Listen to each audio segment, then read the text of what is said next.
Supongamos que Jesús viniera hoy al barrio Rama u hogar de ustedes. ¿Cómo sería eso? Él vería directamente a su corazón y las apariencias externas perderían su importancia. Él los conocería tal como son. Él conocería los deseos de su corazón. A los mansos y humildes levantaría, a los enfermos curaría, a los que dudan les influiría fe y valor para creer, nos enseñaría a abrir nuestro corazón a Dios y a tender una mano a los demás. Él reconocería y honraría la honestidad, la humildad, la integridad, la fidelidad, la compasión y la caridad. Bastaría solo con mirarlo a los ojos y nunca seríamos los mismos. Seríamos cambiados para siempre, transformados por la profunda comprensión de que efectivamente Dios está entre nosotros. Miro hacia atrás con bondad al joven que fui durante mis años de adolescencia. Si pudiera volver atrás en el tiempo, lo consolaría y le diría que permaneciera en el camino correcto y que siguiera buscando. Y le pediría que invitara a Jesucristo a su vida porque Dios está entre nosotros. A ustedes, mis queridos hermanos y hermanas, mis queridos amigos, y a todos los que buscan respuestas, la verdad y la felicidad, les ofrezco el mismo consejo. Sigan buscando con fe y paciencia. Pedid y recibiréis. Llamad y se os abrirá. Confíen en el Señor. En nuestra vida diaria es nuestra tarea primordial y nuestra oportunidad bendita encontrar a Dios. A medida que dejemos de lado el orgullo y nos acerquemos a su trono con un corazón quebrantado y un espíritu contrito, Él se allegará a nosotros, y conforme procuremos seguir a Jesucristo y caminar en la senda del discipulado, línea por línea, llegará el día en que experimentaremos ese don inimaginable de recibir una plenitud de gozo. Dios está entre nosotros. De ello doy testimonio. Hace solo 2 días, el mundo cristiano conmemoró el Domingo de Ramos. Hoy, recordemos aquel día histórico en el que Jesucristo, el Rey de Reyes, entró triunfalmente, pero con humildad, en la ciudad santa de Jerusalén. Las calles de la ciudad estaban concurridas por gente que se había reunido en Jerusalén para la fiesta de la Pascua. Rápidamente se corrió la voz de que Jesús de Nazaret venía, lo cual causó un gran revuelo. Toda la ciudad se alborotó, dicen las Escrituras. Una gran multitud se reunió a las puertas de la ciudad para recibirlo. Algunos tendieron sus ropas en el suelo para honrarlo mientras entraba en su amada ciudad. Otros cortaron ramas de palmeras y las extendieron por el camino. La gente vitoreaba y gritaba: «Bendito el Rey que viene en el nombre del Señor. Paz en el cielo y gloria en las alturas». El ambiente era absolutamente electrizante. La gente comenzó a preguntar: ¿quién es este? Los fariseos querían ponerle fin a todo el alboroto. Pero, por supuesto, eso era imposible. El ambiente estaba cargado de emoción y expectación. ¿Pueden imaginar cómo debieron de haberse sentido los discípulos del Salvador? Este era el momento que habían estado esperando. Finalmente, la gente reconocía a Jesús como el Mesías prometido. Por fin, la espera había terminado. El sufrimiento ahora terminaría. Los hijos de Israel serían liberados porque su rey había llegado. La gente estaba llena de expectación. Pero, ¿estaban esperando las cosas correctas? Ahora bien, con el tiempo los gritos de alabanza y júbilo se calmaron, como sucede tan a menudo en la vida. Las multitudes se dispersaron y la gente volvió a sus actividades habituales. Celebraron la cena de Pascua judía. Seguían sujetos a Roma y tenían que seguir pagando impuestos. Es probable que muchos de ellos recordaron aquel domingo en Jerusalén y se preguntaron ¿a qué se había debido tanto alboroto? Mientras tanto, Jesús celebró una serena última cena con sus apóstoles en el aposento alto. Les enseñó, les animó, oró por ellos y les impartió la ordenanza de la Santa Cena para que lo recordaran. Luego, se dirigió a un jardín llamado Getsemaní. Y allí, solo, tomó sobre sí los pecados del mundo. Caminó solo por el lagar, y no había nadie con él. Al final del día siguiente, Jesús yacía colgado en una cruz entre dos ladrones comunes, sufriendo una ejecución cruel y humillante. En lugar de adoración, ahora recibía burlas. Si es el rey de Israel, decía la gente, descienda ahora de la cruz y creeremos en él. Algunos observadores debieron de haber estado sinceramente confundidos. ¿No era este el mismo hombre que había causado todo aquel alboroto unos días antes? ¿No se suponía que él sería nuestro libertador? ¿Cómo nos salvará si ni siquiera puede salvarse a sí mismo? Uno de los ladrones que estaba siendo crucificado con Jesús expresó lo que seguramente muchos estaban pensando. ¿No eres tú el Cristo?, le preguntó. Sálvate a ti mismo y a nosotros. Con la ventaja de la perspectiva que da el tiempo, hoy podemos ver con claridad que las personas tenían expectativas erróneas acerca de la verdadera misión de Jesús. Juan observó que, al principio, ni siquiera los discípulos de Jesús comprendieron plenamente. Al aceptar la agonía y soportarla hasta el final, Él los estaba salvando, incluso a los que lo crucificaron. Por su propia voluntad y elección, se entregó a sí mismo como el sacrificio final y completo. Así es el Mesías. Y por medio de este sacrificio, Él nos salvó. A ustedes y a mí, y a todos los que vivirán en esta tierra. Descender de la cruz y salvarse a sí mismo habría sido impresionante, y puede haber persuadido a algunos de que Él era más que un ser humano, tal vez incluso demostrado que Él era el Hijo de Dios. Pero el hecho de que Él eligió tomar su cruz, caminar solo por el lagar y llevar el sacrificio final al altar divino para rescatar a todos los hijos de Dios, a pesar de que Él tenía el poder de salvarse a sí mismo, se ha convertido en el testimonio excelso de que Él es ciertamente el Hijo de Dios. Fue sumiso a la voluntad de su Padre y se comprometió a cumplir el plan de salvación de su Padre hasta el último aliento. Con toda la perspectiva adicional y la abundante revelación que ha iluminado al mundo hasta el día de hoy, si estamos dispuestos,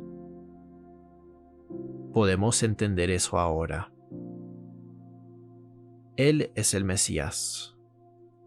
Pero, mis queridos jóvenes amigos, ¿cómo habríamos reaccionado en ese momento en Jerusalén o en Galilea? Tal vez no debamos juzgar demasiado a nuestros semejantes de la antigüedad que estaban genuinamente desconcertados por ese Mesías inesperado. ¿No hemos experimentado todos una desconexión ocasional entre lo que esperamos en la vida y lo que realmente sucede?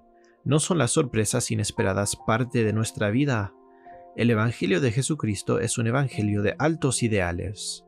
Muchos de nosotros nos sentimos atraídos por el Salvador precisamente porque Él eleva nuestra mirada y nuestras aspiraciones por encima y más allá de todo lo que el mundo tiene para ofrecer. Creemos, por ejemplo, que cada ser humano es un hijo amado del ser más glorioso del universo. Y debido a ello, cada uno de nosotros tiene un potencial ilimitado y un destino glorioso y divino. Creemos en el bendito y feliz estado de aquellos que están dispuestos a guardar los mandamientos de Dios. Tenemos fe en que la senda del discipulado es la senda del gozo divino, que vivir el Evangelio conduce a una vida feliz y pacífica con fuertes lazos familiares que irán más allá de esta vida hasta las eternidades.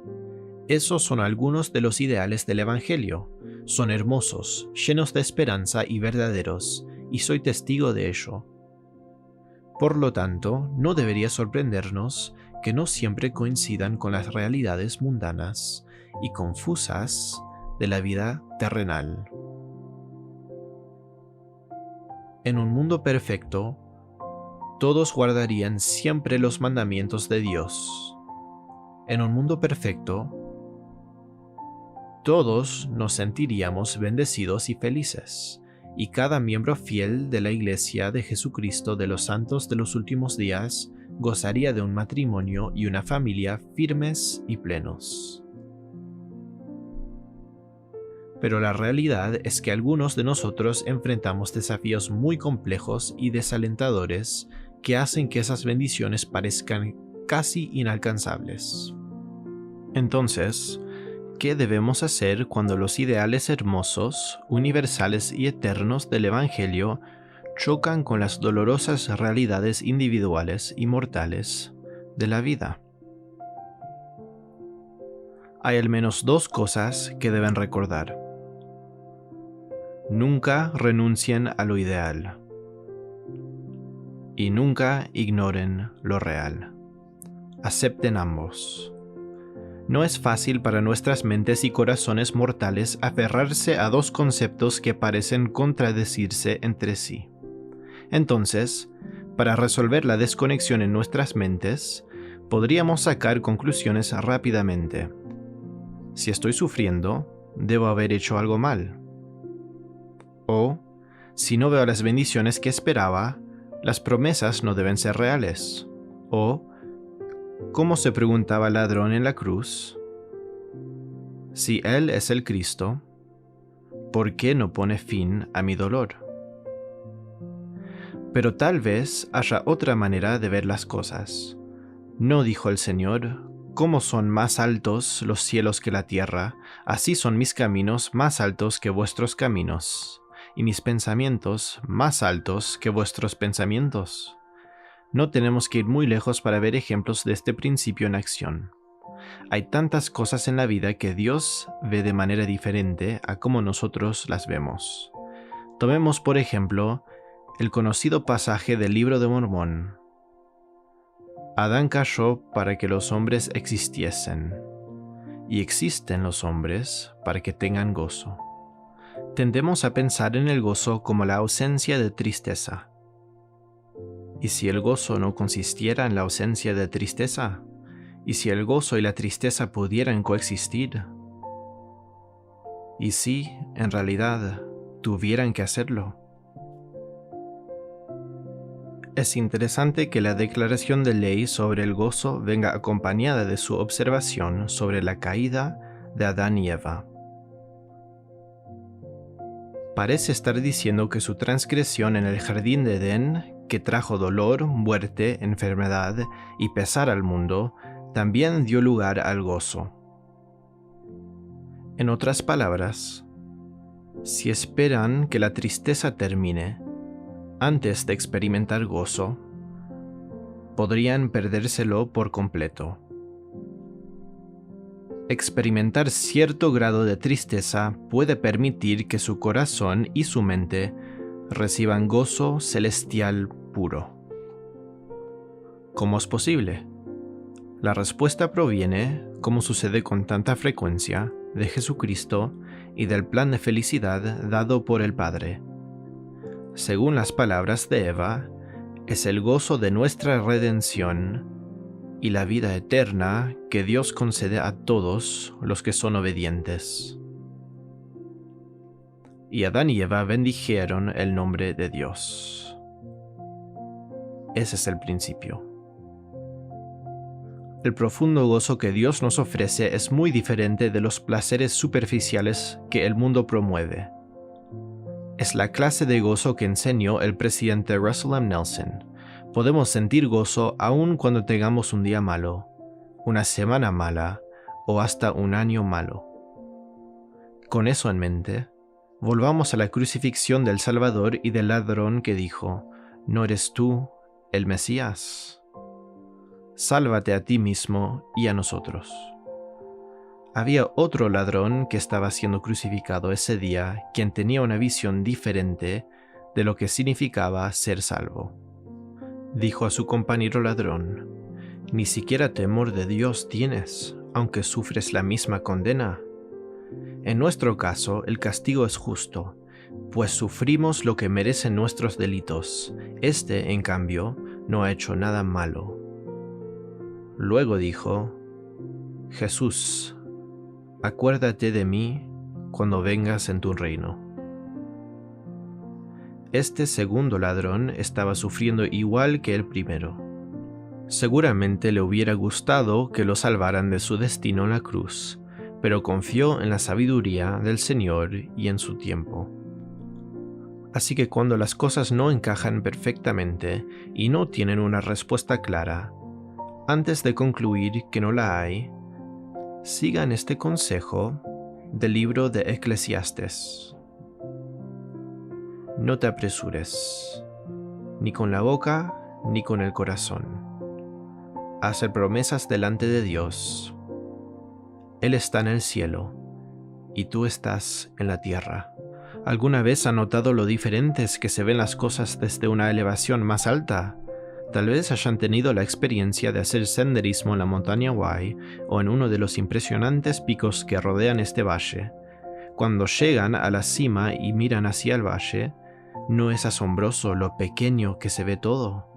Mientras están en el valle, un árbol, un vehículo o un edificio pueden parecer un gran obstáculo, pero desde la cima de la montaña, con una perspectiva más elevada, ya no resultan tan intimidantes.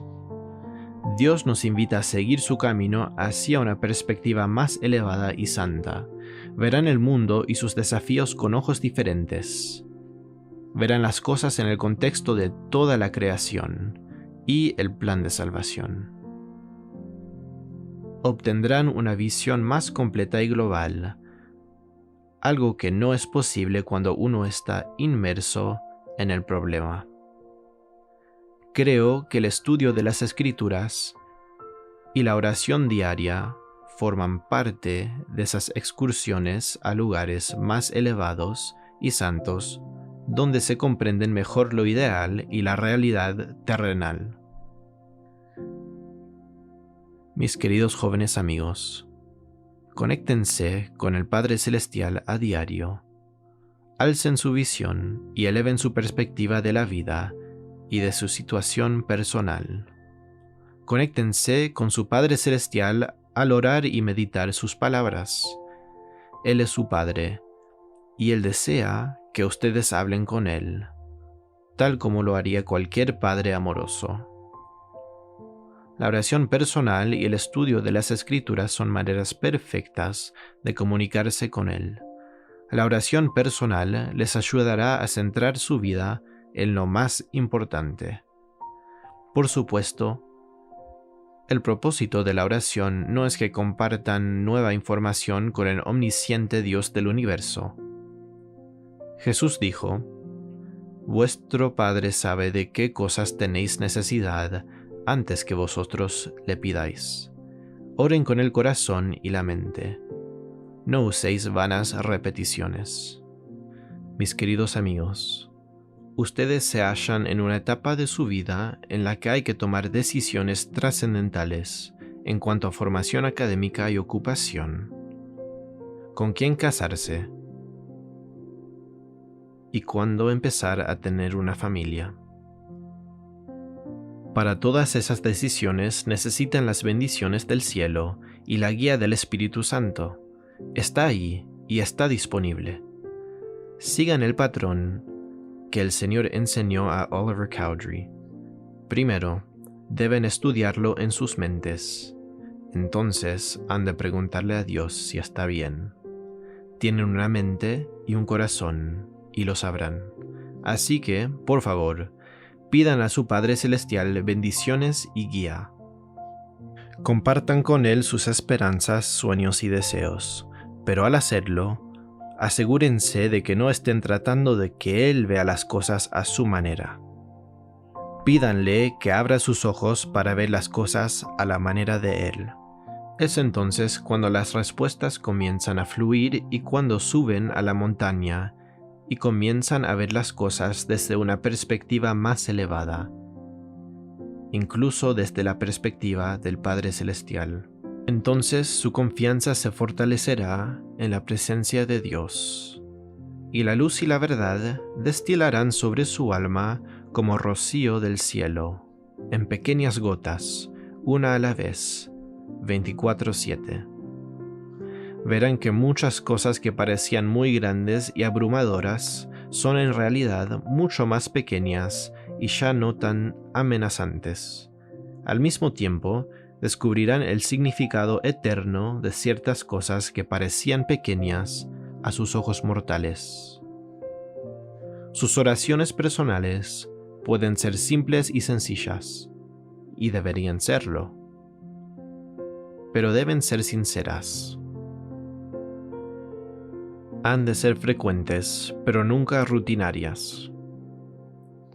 En nuestras oraciones seguimos el ejemplo que el Salvador nos dio en el jardín de Getsemaní, cuando oró: Padre, no se haga mi voluntad, sino la tuya. Las respuestas a sus oraciones llegarán, de ello testifico. Tal vez no lleguen a su manera, pero sí a la de Él. A veces vienen por medio de un pasaje de las Escrituras, de un sentimiento sagrado o de las palabras de una persona de confianza, pero vendrán. La oportunidad semanal de participar de la Santa Cena es también uno de esos momentos recurrentes y tranquilos que pueden llevar a un mayor reconocimiento de los asuntos más importantes en la vida. ¿Cuán profundamente necesitan este tiempo sagrado en el que renuevan sus convenios y pueden estar tranquilos, mientras meditan en el lugar en que se encuentran en su discipulado personal?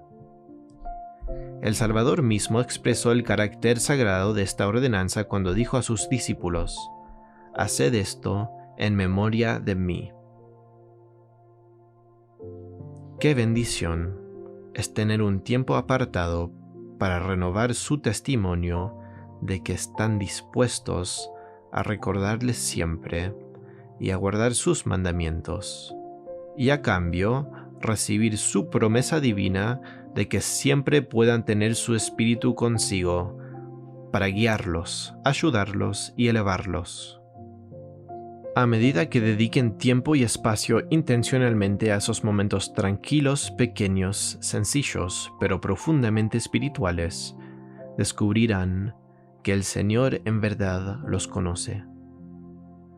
Él conoce sus corazones y sus nombres. Esos momentos pueden ser para ustedes como ese momento santo y apacible de una hermosa mañana de primavera, afuera de un sepulcro vacío, cuando una joven lloraba y el Jesús resucitado la llamó por su nombre. María, dijo. Pueden sentir a Jesús con su voz suave llamándoles por su nombre.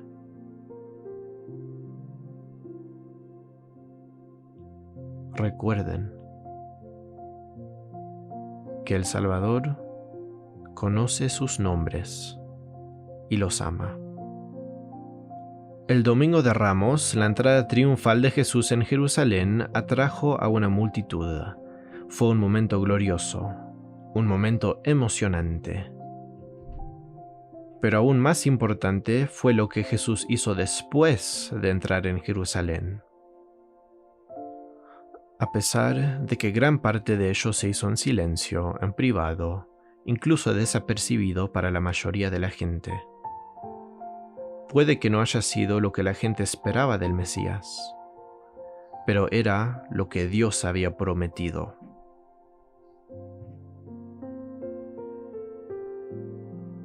Y era lo que la gente, la humanidad, ustedes y yo, todos necesitábamos. Era el don celestial y el sacrificio expiatorio que toda la humanidad, todos los hijos de Dios, necesitaban. He aquí, dijo el profeta Zacarías, tu rey viene a ti. Así como Él entró de manera triunfal en Jerusalén, el apacible Cristo entra en la vida de cada uno de ustedes, si lo reciben. Por lo tanto, durante esta sagrada Semana Santa, los invito a que cada uno se haga personalmente unas preguntas. ¿Le mostraré a Jesucristo que quiero que Él sea mi Rey? ¿Invitaré a Jesucristo a hacer su entrada triunfal en mi vida?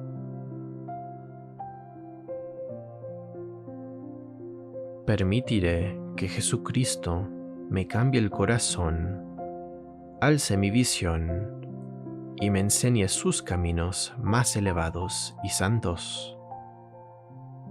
Mis queridos jóvenes amigos, mis queridos condiscípulos de Jesucristo, testifico y doy testimonio del Hijo viviente del Dios viviente, nuestro Salvador y nuestro Redentor, el inesperado Mesías. Han elegido seguirlo.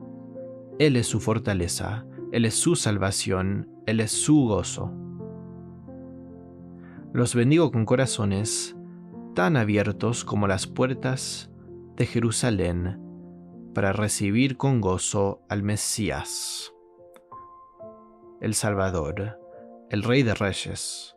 Los bendigo con ojos para ver su milagroso poder obrar en sus vidas, donde quiera que estén. Y como uno de sus apóstoles, testifico de su poder, su amor y su tierno cuidado por cada uno de ustedes, y les dejo mi bendición. En el sagrado nombre de nuestro Maestro, en el nombre de Jesucristo. Amén.